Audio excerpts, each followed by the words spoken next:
Today we're going to make a DIY clean air fan. You'll need a 20-inch box fan, a 20-inch air filter rated MERV 13 or higher, and either bungee cords or duct tape.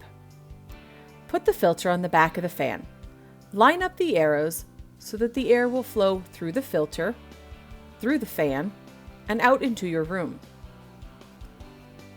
You can use bungee cords to strap the fan and the filter together,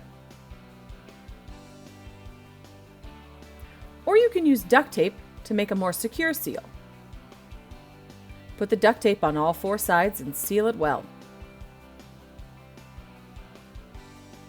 Once your fan is done, close all the windows and doors in your room, plug it in, and enjoy your cleaner air. Don't forget to change your filter when it's dirty.